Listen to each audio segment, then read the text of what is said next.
Popo, and we have Clay here on the porch, and we're going to ask him a good amount of questions about bees. Some questions that we had, and we thought you may be interested and want to know the answers to these, as these were the ones we had when we first started beekeeping. Correct, dear? Yes. Okay.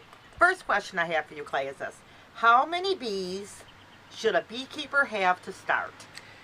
Well, how many hives? How many hives to start with? Pardon the cars going by, makes a lot of noise. I would recommend, because of the situation I had with buying the one nuke and there was no queen when we first started, I would start with 3. That way you at least have a chance of having 1 to 2 or 3 queens. When you buy a nuke, ask them to show you the queen. Wait for the truck to go by.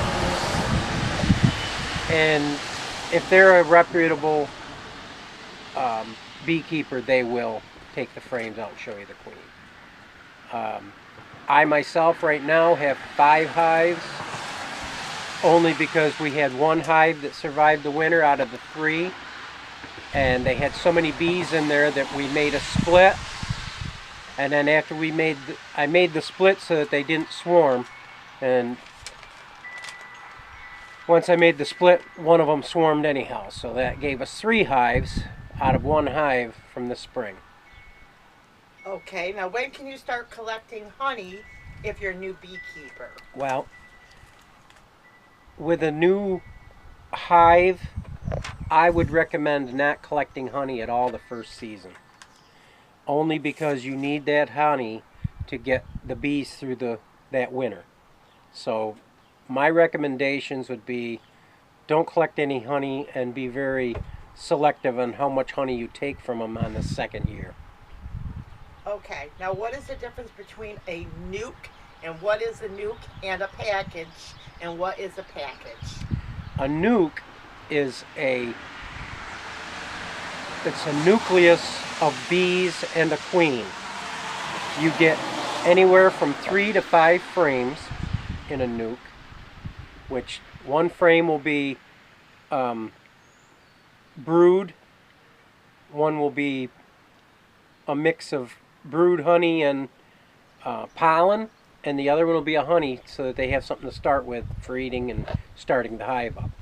A package is a box, a screened box with a queen in her own little box and a bunch of bees, usually 3 pounds of bees in the package, and you put those into your hive, which could be either 5 frames, 10 frames, whatever. But okay, that's the difference between a package and a nuke. now what is a swarm? I hear people talk about swarms. All right, what a is swarm, the bees will swarm when they get overcrowded. If you get too many bees, the queen is a good layer. She's laying eggs in all the open comb. What they'll do is, if they feel they're getting overcrowded, the queen will take half the hive and she will fly off to try to find a new home. And what they'll do is they'll get into a nearby tree, anywhere from 5 feet off the ground to 25 feet off the ground or better. And they'll get into a little group of bees to surround the queen, and they'll sit there for about 24 hours or better before the scouts go off and find them a new place to live. With a swarm, you can catch a swarm and put them back into your beehives, a new hive, and that's what we did with our swarm. But when they get overcrowded, she'll lay eggs in the honey or the comb, not in the honey, but in the open spaces, and lay eggs in there. And within 3 days, if the queen is gone, after they swarm, the rest of the hive will feed those royal jelly and make a new queen. So the swarm is when the queen When leaves. they get overcrowded and the queen and half the hive leaves is a swarm. Okay, that helps a lot. Okay, what is a maiden flight? The maiden flight, like I described it, the queen would leave a egg behind and they would give it royal jelly to make a new queen. The new queen will be in, they'll make like a little, it'll look like a peanut. And a new queen will be in there, and when she hatches and the rest of the hive take care of her, she has to go on a maiden flight with the male bees to be fertilized, and when she comes back she'll be a queen for that hive. Okay, now can the queen bee sting? Yes, the queen bee can sting because her stinger, but they don't normally. Her stinger is a straight stinger where the worker bees have little barbs on their stingers, and they can only sting you once because the barb gets stuck under your skin, and when they pull away, the bee flies off and dies, and you have to pull the stinger out. Where a queen can sting you over and over and over, and she still has her stinger. Okay, now the other thing is, now what is the difference between, sorry guys if I'm moving the camera around, I'm sorry guys, what is the difference between a drone and a worker bee? Okay, when bees, the queen lays the eggs, all those bees are female. They're called worker bees, nurse bees, guard bees. They do all the work of the hive. A drone are male bees, and the male bees don't have stingers. The male bees, they'll probably anywhere from probably 10 to 20 drones in a hive, and they go off daily and fly to find queens to breed, and then they come back to the nest. The drones are all boy bees, and the queen will lay just so many, or the hive will have just so many drone per hive. And then in the fall, the worker bees will kick the drones out, because like most women, if your man ain't working, you're no good. Get out the door. They kick the drones out, and the drones are no longer, because the drones don't feed themselves. The worker bees feed the drones, just like the worker bees feed the queen. And once the drones, in the fall, when the drones are no longer a use for the queen or the hive, they don't need the extra mouths to feed. And nobody wants a man that just sits around on the couch and watches TV any more than the bees do. Okay, now, why should people raise bees? There's many reasons to raise bees. Some people just, because of so much going on with the bees dying off, and that some people just want to have the bees for, because they want to save the bees. Other people like them because they love their flowers and their gardens, and the bees are very helpful for pollinating your tomato plants, your roses, your zinnias, all your flowers and that. Me, the reason I'm having bees is because we like the honey, for one.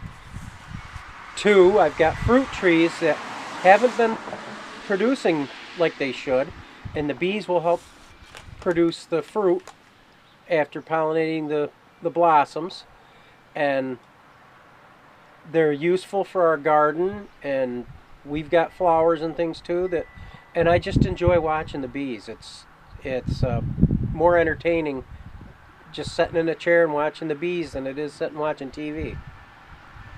Okay, now, Clay, what do you feed bees? What I feed bees? I let the bees feed themselves, but during the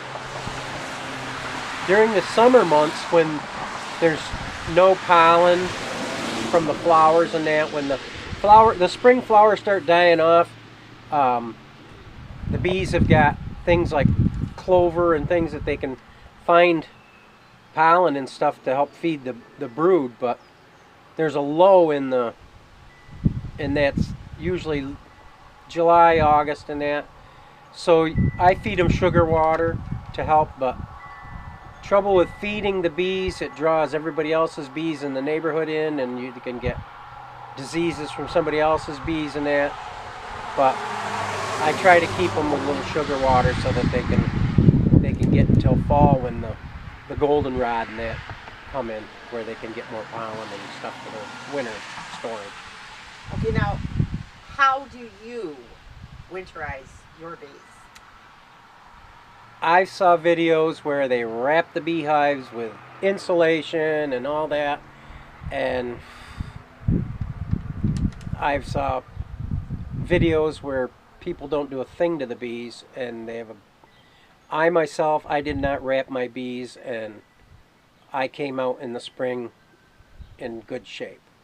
So I'm not, if the bees were in a hollow tree somewhere, you don't go out and wrap they know that they can survive. If they've got enough bees in that hive, they'll form a little ball around the queen and keep her warm during the winter. Now, if you've ever seen National Geographic, where the penguins in the Arctic will huddle all together and they'll move around, where the outside penguins will eventually move towards the inside, and the inside will move towards the outside, and they keep each other warm. Well, that's pretty much what the bees do in the hive. And up through the center of the hive is where the brood and the bees are, and on the outside of the hive is the honey, and the honey is an insulation anyways. And as they eat the honey and move higher up into the hive to eat the honey during the winter months. But a lot of people will feed pollen patties. It's a imitation pollen, and you put it on the top of the hive a couple of times during the winter so that you make sure they got something to eat. And I do that. But as far as insulating the hives and that, I don't do that. Well, guys, we thank you for joining us. We certainly don't know everything, but this is our experience. Yeah, and as we learn, you'll learn. You know, if you... This is my second year in bees, and I think we're doing pretty good. For the fruit trees have got little fruit on it, and we can show you that in a video on our trees and things as we get along in the spring, heading for summer. But we're really happy we started to raise the bees, and if you have any questions... I enjoy the bees. Oh, I really do.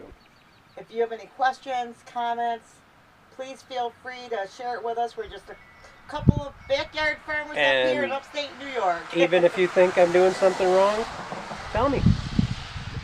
I'm not above hearing it. Yep, we're all learning, you know, but we've been doing... But I've made a few mistakes, and I've learned from those mistakes, and I think what we've got going is good for our little farm. That's right.